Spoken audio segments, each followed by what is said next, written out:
নায়িকা তানহা তাসনিয়া, বাংলাদেশের একজন নায়িকা, তিনি কিন্তু আজকে তুফান দেখতে গেলেন এবং তুফান দেখে বেরিয়ে তার রিয়াকশান কিন্তু জাস্ট ওয়াও। সে কিন্তু তার এক্সপিরিয়েন্স শেয়ার করলেন ফেসবুকে। Hello guys, I am Riya, welcome back to my channel. তো তুফান কিন্তু এখন বাংলাদেশে রমরমিয়ে চলছে। সাধারণ দর্শক থেকে শুরু করে সেলিব্রিটি সবাই কিন্তু এখন দেখতে যাচ্ছে তুফান, এবং তুফানি হাওয়ায় কিন্তু সবাই এখন মাতছে। তো আজকে কিন্তু তানহা তানশিয়া তিনি কিন্তু যান তুফান দেখতে স্টার সিনেপ্লেক্সে। তুফান দেখে বেরিয়ে তিনি কিন্তু তার এক্সপিরিয়েন্স শেয়ার করে নিলেন তারই অনুরাগীদের সঙ্গে। তিনি কি লিখলেন চলো জেনে নেই।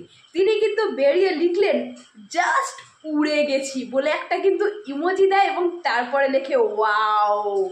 উড়ে যে যাবে সেটা তো আর নতুন কিছু নয়, কারণ তুফানের অ্যানাউন্সমেন্ট যখন থেকে এসছে, তারপরে যখন তুফানের একের পর এক কিলার লুক এসছে, নায়িকাদের ফেস রিভিল হয়েছে, টিজার এসছে, ট্রেলার এসছে, তখনের পর থেকে তো মানে সবাই আকাশে বাতাসে উড়ছে।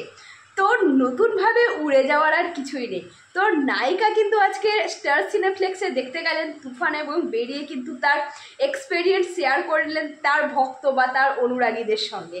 জমজমিয়ে রমরমিয়ে ফাটিয়ে কিন্তু বাংলাদেশে চলছে তুফান। আমাদের কিন্তু বেশ কিছুদিন ওয়েট করতে হবে তুফান দেখার জন্য, তো খুব বেশি দিনও কিন্তু ওয়েট করতে হবে না। তো তোমরা তুফান কীরকম এনজয় করছো সেটা কিন্তু তোমরা যারা যারা তুফান দেখে নিয়েছো তারা কিন্তু কমেন্ট করে জানাও।